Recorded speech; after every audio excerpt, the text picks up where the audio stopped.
Marma. Thanks so much for tuning in for lifestyle and entrepreneurship tips.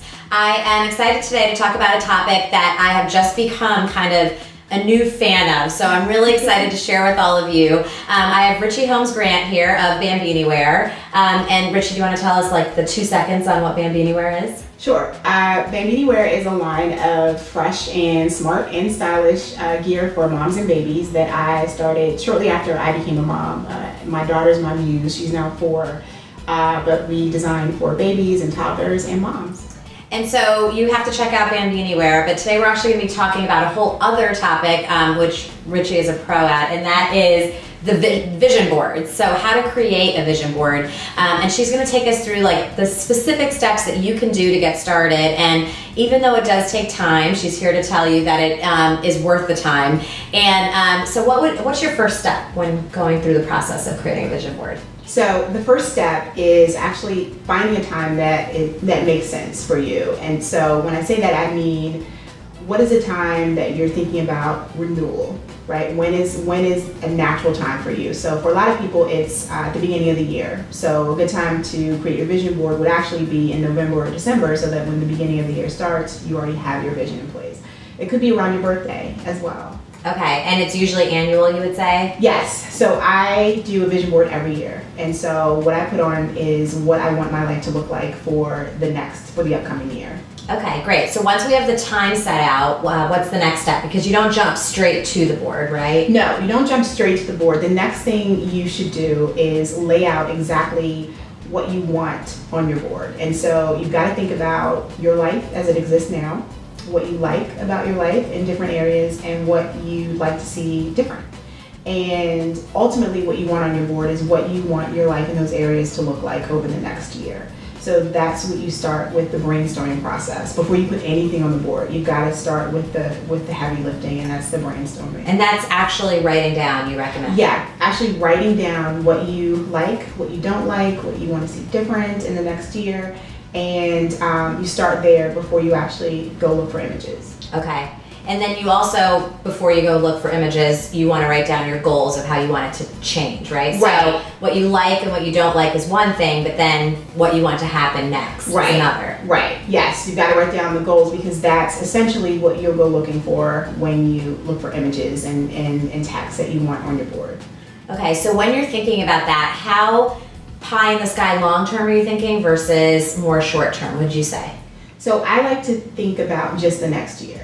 Okay. I think once you get beyond that, then things start to get maybe a little bit intimidating. And you don't want that. You want what you put on your board to be still a goal, so that you're striving for, but also one that's attainable. Yeah. So you've got to think about time when it comes to that. So I say a year is good.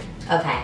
Okay, great. And then once you do have kind of written what those goals are, the next thing is to do the fun part of actually finding the images, right? Yes, that's the fun part. And so what I would suggest is that you look in magazines that you actually are interested in, right? Because those are going to have images of things that you would likely put on your board. Okay. And you save magazines throughout the year, maybe get them from your nail salon, right? Yeah, so I went to my local nail salon and they gave me a whole stack, and apparently I wasn't the first one to ask. So yeah. So that's a good place. Yeah. So you can do that, and then once you have your list in place, you can start looking at images that reflect what you put on your list. And so that's what you want on your board. And so I end up with a whole lot of images. So I actually have to do some parsing out after I find the images. Yeah, some editing. And then so I select the images that I like best to represent the things that I want to see in the next year. And once I do that, I cut them out and I place them on my board, and I just sort of create a story of how I want things to look in different areas of my life. This is before I do any gluing. Okay. And you recommend kind of having quadrants essentially, right? Like, or lumping together things that are similar? Well, I think I do that. Okay. For me, I think better like that. But it depends on what your story is, right? I think whatever that is what you want reflected on the board. You want it to be who you are. For me, I need to compartmentalize. I need home here, I need family here, but you want it to tell a story ultimately. Okay, great. So then once you have all your images, you lump them together and kind of make it look visually appealing before you then bring the glue in. Right. You want it to be something that you actually enjoy looking at. Okay. So that's... And you have a lot of text. It's not just pictures. I don't know how well you could see it. But yeah, there's words that make you feel good and or represent, and then also images as well. Yeah, I like a good mix. Okay. I like a good mix. The images are great, but I find phrases that really speak to me, and I want those on my board too. Yeah. And then the last step, once you have put it all together, is where you keep it on an ongoing basis, right? Right. So definitely somewhere where you can see it every day. So it could be in your office, above your desk, it could be in your bedroom, beside your bed, or some people like to take a picture of it and put it on their as their screensaver on their computer or their phone, because we're always looking at our phones and computers, right? So it's a good daily reminder there. Exactly. Would you say you reference your board every day? I do, especially during those times when things are not going so great. It helps me stay focused on the big picture. And so like I said, was a little skeptical, but you have to share at least one or two really quick examples of kind of things that have been on your board that were more aspirational but have happened.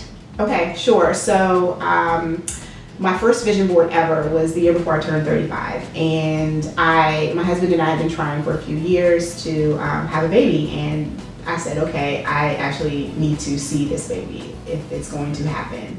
And I put a baby on my vision board in December, and then we were pregnant in February. Wow. And my daughter was born within a year when we did the vision board. So that's like the biggest success story I have. And then the years that followed, I just continued. I just thought about the things that I wanted, and I put them on there. Bambini Wear is part of the Martha Stewart American Made Market. And we actually became a part of that within months after weeks after I put Martha Stewart on my vision board. So that was pretty pie in the sky at the time. But it became reality. It became reality. Last year I put a new home on our vision board with everything I wanted in it. Just really pie in the sky. I hadn't seen a house I liked like this, but these were the things I wanted to have in it.